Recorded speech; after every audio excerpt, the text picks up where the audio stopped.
Hello and welcome back to the MCF Participant Education Series. My name is Hunter Nighbert and I'm a financial advisor and retirement planning specialist with MCF Advisors, and we are your retirement plan consultant. Today we're going to talk about financial wellness. Financial wellness is the overall financial health of an individual. More specifically, financial wellness is a relative measure of how well a person manages their financial life. Improving financial wellness is about practicing better money habits, setting goals, and taking steps to achieve them, all with the aim of improving your overall quality of life. This includes your ability to live within your means, to manage your money in a way that gives you peace of mind. It includes balancing your income and expenses, staying out of debt, and saving for the future. How well do you think Americans manage their finances in general? Probably won't shock you to learn not very well. Consider these facts. 39% of American households have less than 1 month of income available in savings.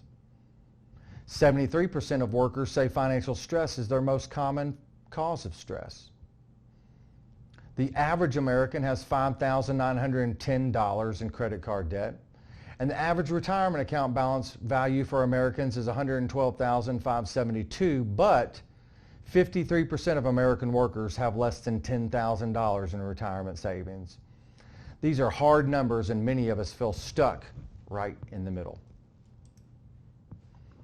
Ask yourself this question: how confident are you on the following topics?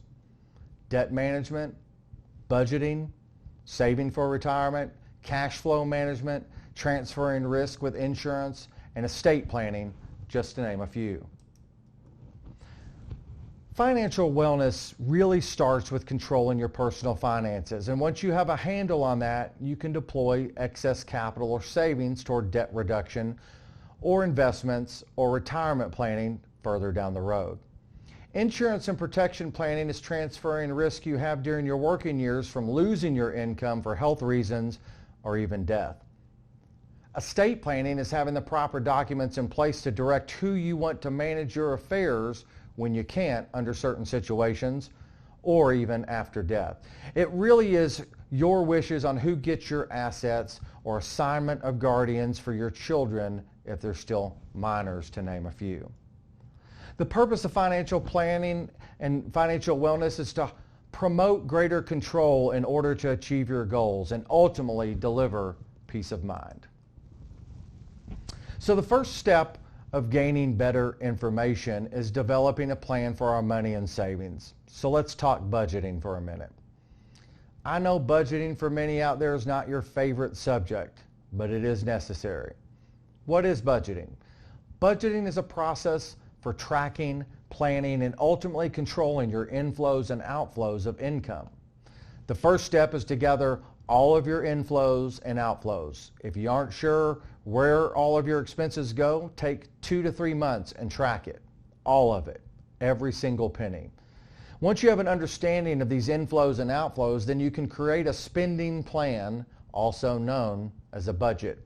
Like all plans, it has to be looked at from time to time, weekly, monthly, or quarterly at a minimum, I would say.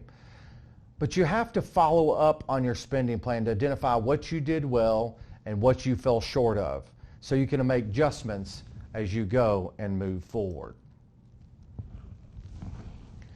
It's important to break your budget into priorities. Think needs, savings, and wants. I also think it helps to take an additional step and understand what expenses are for the short term, the mid-term, and the long term. The savings hierarchy divides savings into 3 major categories: the emergency fund and short-term needs, intermediate, and long-term savings needs. The emergency fund is the most important foundation. It's what gives you the freedom to pursue other savings goals without putting you and your family at risk. Build your savings strategies on the foundation of 3 months of income for your emergency fund needs and gradually increase it to 6 months over time. This will give you the greater ability to weather unexpected circumstances while still staying on track for your savings goals. Next, we have short-term needs. It's wise to set a budget for small amounts from every paycheck to fund expenses you know will occur. It's only a matter of time until the car breaks down or the home appliance needs to be replaced, but budgeting small amounts from each paycheck into a separate liquid account will dramatically reduce your stress typically associated with those situations. Short-term savings should be easy to access, like a bank account or a savings account, to be simple. Intermediate-term savings are important for financing larger future purchases, such as a home or college education for children.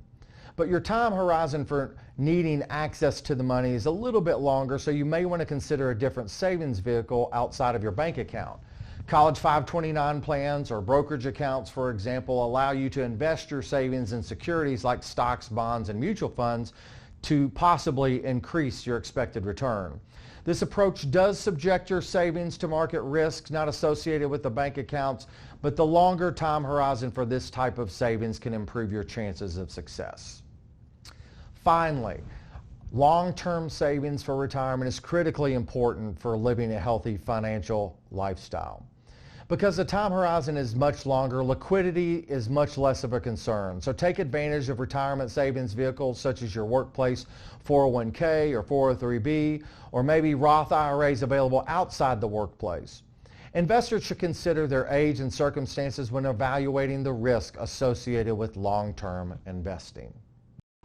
Once you have a budget, you can help identify places to lower expenses and possibly increase savings or pay down debt if that's your goal.